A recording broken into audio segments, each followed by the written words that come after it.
Hello and welcome to my channel edu Mantra. तो यहाँ मैं आज आपको class 11 chapter 13 limit and derivatives आज मैं आपको पढ़ाने जा रहा हूँ, ठीक ना। तो कोई दिक्कत की बात नहीं है, ये कैलकुलस के उसमें आता है, जो कैलकुलस एक पूरा बना हुआ है उसके अंडर आता है ये लिमिट्स एंड डेरिवेटिव्स, ठीक ना। तो पहले मैं लिमिट्स पढ़ाऊँगा, बाद में नेक्स्ट दूसरे वीडियोस में मैं डेरिवेटिव्स पढ़ाऊँगा, इसके एक्सरसाइजेस भी कराऊँगा, मैं कुछ क्वेश्चंस कराऊँगा, ठीक ना। तो देखो, पहले मैं लिमिट्स के पहले मैं कुछ चीज़ें बता दे रहा हूँ, ठीक ना। लिमिट से पहले कुछ चीज़ें, ओके। जैसे एक केस ले लो 3/3, इसका सिंपलेस्ट फॉर्म क्या होगा 1। सेकंड केस ले लो 0/3, ये हो सकता है, इसका आंसर क्या होगा 0, ठीक है। ये फ्रैक्शन है p/q where q is not equal to 0, ठीक है। थर्ड केस ले लो 3/0 which can never be happen ना, ये भी p/q के फॉर्म में, लेकिन q इज इक्वल टू 0 यहाँ पे, यानी कि हो ही नहीं सकता। तो इसका आंसर क्या होगा, इसका आंसर होगा इन्फिनिटी होगा इसका आंसर ना। तो इन तीनों केसेस पे हमने देख लिया, ठीक। तो ये तीन निकल सकते हैं फ्रैक्शंस के आंसर, ठीक। अब अगर मैं कुछ कहता हूँ तो देखो, ये कांस्टेंट टर्म है, ये वेरिएबल नहीं है। मान लो वेरिएबल जो होता है a x y p h, ये जितने सब वेरिएबल्स हैं इन सब का कुछ भी वैल्यू हो सकता है, कुछ भी, क्योंकि वेरिएबल्स है, values of variables can change. लेकिन यहाँ पे ये सब देखो, ये सब तो कांस्टेंट है ना, 0 3 कांस्टेंट्स है, तो इनके वैल्यू एक ही आ रहे हैं, या तो 1 या तो 0 या तो इन्फिनिटी। लेकिन अब मैं एक केस देने जा रहा हूँ। अब मान लो कि मैं दे दिया 0/0, क्या ये कभी हो सकता है? अगर क्वेश्चन गलत होगा तभी ऐसा होगा, नहीं तो ये हो ही नहीं सकता है, ये, ठीक। यही से अब हम लोग लिमिट्स की ओर बढ़ रहे हैं, ठीक है, लिमिट्स की ओर हम बढ़ रहे हैं। तो देखो, क्या ये हो सकता है? ये देखो, क्या ये हो सकता है? देखो, आप अगर इस दिमाग से देखो तो ऊपर नीचे दोनों सेम है, तो दोनों काट पीट के आप लिख दोगे 1, ठीक। एक और ऊपर 0 है, नीचे कोई और है। अगर आप इस हिसाब से देखो तो इसका आंसर होगा 0। तो अगर आप इस हिसाब से देखो, नीचे 0 है, तो इसका आंसर क्या होना चाहिए? इसका आंसर इन्फिनिटी होना चाहिए ना।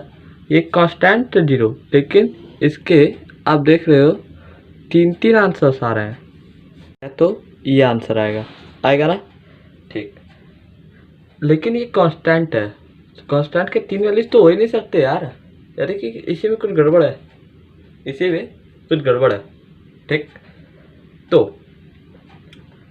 अगर ऐसा कुछ गड़बड़ होता है तो हम लिमिट्स ऐसा ये सॉल्व करेंगे हम। जैसे कि अब देखो, लिमिट्स में जब हम पढ़ेंगे तो जब 0/0 किसी क्वेश्चन में आ गया तो हम क्वेश्चन में ही बदलाव करेंगे, we will make a change in the question itself only, okay. तो देखो, जैसे मैं क्वेश्चन दे रहा हूँ, लिमिट, हाँ, ऐसे पहले लिमिट्स लिखते हैं, LIM लिम, फिर उसके नीचे x या जो भी वेरिएबल होगा, फिर एक एरो। इसका क्या मतलब होता है? इसका मतलब होता है टेंस का मतलब, देखो, एक पहले हम लीनियर इक्वेशन पढ़े हैं कि, रुक जाओ, हाँ, टेंस, एक हम पहले लीनियर इक्वेशन पढ़े हैं कि x इज इक्वल टू 0 ना। तो इसमें सच में इसकी वैल्यू 0 है इस वेरिएबल की, लेकिन टेंस जब हम बात कर रहे हैं टेंस की, तो यानी 0 की जो वैल्यू है वो एग्जैक्ट 0 नहीं है, 0 की वैल्यू मतलब कुछ भी हो सकता है, 0.999 ये हो सकता है, तो मतलब 0 के बहुत पास हो, मतलब उसको राउंड ऑफ करें तो 0 बन जाए, ये भी हो सकता है ना, 0.989989, ये भी हो सकता है ना, जो 0 बन जाए। ठीक, तो आप समझ गए। तो ये होता है टेंस का मतलब। ये नहीं लिख देना यहाँ पे कि आप लिख दो limit x is equal to 0, this is totally wrong. Okay, coming to here. Okay, now x tends to 3. I wrote x tends to 3 and here 2x plus 3, ये वो है एक एक्सप्रेशन है, एक 2x plus 3। तो अब यहाँ आपको क्या करना है, पहले आपको लिमिट्स में क्या करना होगा, जो पहली एक्सरसाइज है ना, एक्सरसाइज 13.1, उसमें आपको 1 से लेके क्वेश्चन नंबर 22 तक आपको सारे में वैल्यूज पुट करना है।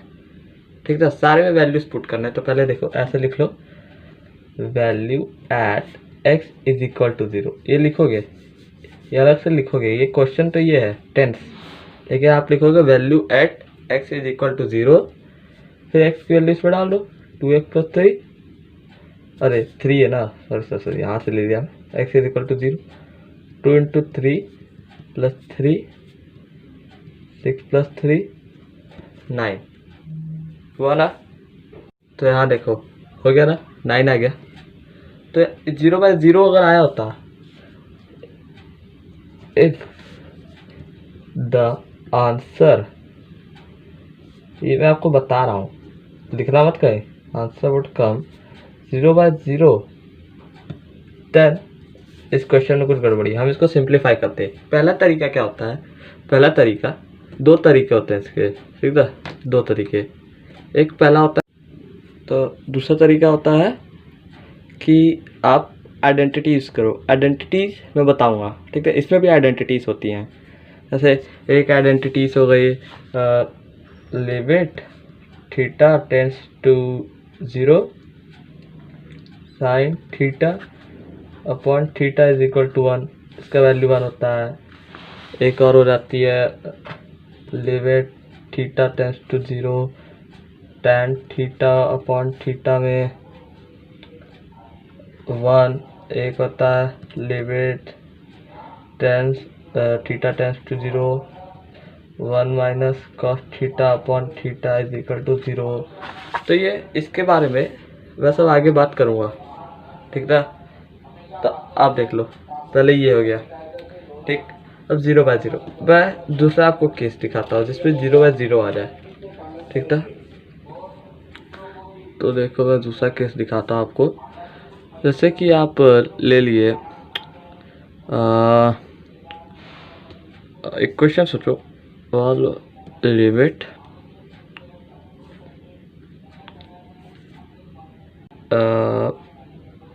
थ्री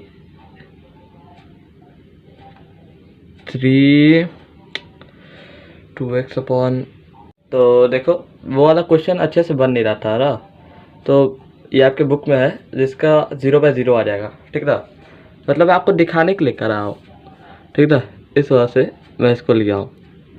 तो यहाँ पे देखो पहले क्या लिखेंगे हम, value at x is equal to 2, फिर इसमें लग दो 2 का क्यूब माइनस 4 इंटू 2 का स्क्वायर प्लस 4 इंटू 2 का स्क्वायर माइनस 4, ये रहा 2 का cube 8 minus 4 4 16 plus 8 2 2 4 4 minus 4 16 minus 16 4 minus 4 which is 0/0 आ गया हम लोग का 0/0। दिस इज इनवैलिड और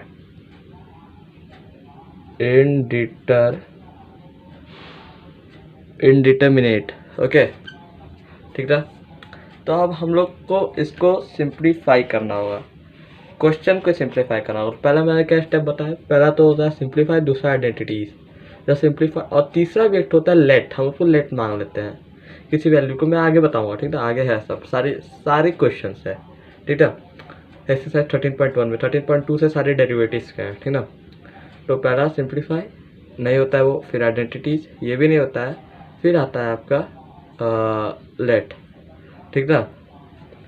तब देखो यहाँ पे देखो, मैं इसमें कुछ बदलाव करूँगा, तो एक बार लिख लूँ question, limit x tends to 2, ये आपको लिखना, ये हर बार भी लिख सकते हो आप, इसके बाद अब यहाँ पे नहीं, यहाँ पे अब लिख सकते हो हर बार, लेकिन मैं एक ही बार लिखता हूँ, x³ - 4x² + 4x, ठीक, ये चीज़ होगी।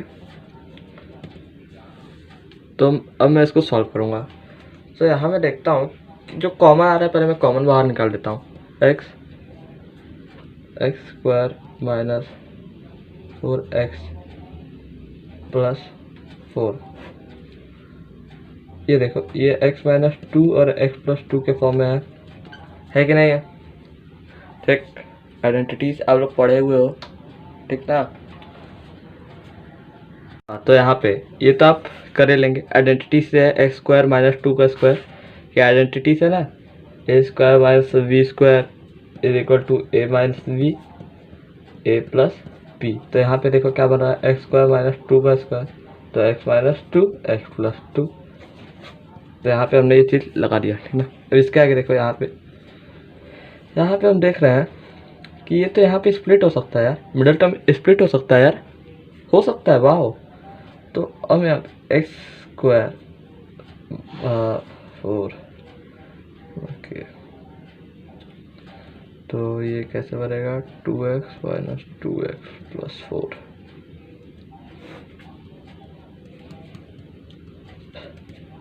वो अब x कॉमन, x - 2 x - 2, फिर ब्रैकेट x - 2 x + 2 यहाँ पे, तो ये कुछ लिया था। तो ये देखो अब देखा, x उससे x - 2 फिर x - 2, ठीक, और यहाँ x - 2 x + 2 है ना। तो यहाँ पे ये तो चला गया, बचा क्या, x² - 2x x + 2, ये बचा। अब इसमें हम यहाँ से देखो, अब ये जो चीज़ है अब हम इसमें पुट करेंगे, तो एक बार फिर लिख लेते हैं, लिमिट x टेंड्स टू 2, नया क्वेश्चन जो बना है, x² - 2x अपॉन में x + 2, ठीक ना। तब इसमें वैल्यू डालते हैं, वैल्यू एट x = 2, तो 2 का स्क्वायर - 2 × 2 = 2 + अपॉन में 2 का square 4 -4 2 + 2 4 0/4, answer is 0, okay, we have got only one answer, that is 0/4 0, okay। अब इसके बाद मैं एक्सरसाइजेस कराऊंगा, ठीक ना, इतना तो आप लोग समझ गए। बाकी एग्जाम्पल 1 और एग्जाम्पल 2 आप ये दोनों सॉल्व करिए, आप और अच्छे से समझ जाएंगे, ये मेरी गारंटी है, ठीक ना, ओके। उसके बाद फिर मैं एक्सरसाइजेस के कुछ मतलब क्वेश्चंस कराऊंगा, I will try to bank all the questions, okay. तो अगर आपको अच्छा लगा तो मेरे चैनल एडू मंत्रा को सब्सक्राइब कर दीजिए, बेल आइकन को प्रेस कर दीजिए, जिससे आपको मेरे लेटेस्ट नोटिफिकेशन मिलते रहे, लाइक कर दीजिएगा और अपने दोस्तों के साथ शेयर करिए, ओके, थैंक यू।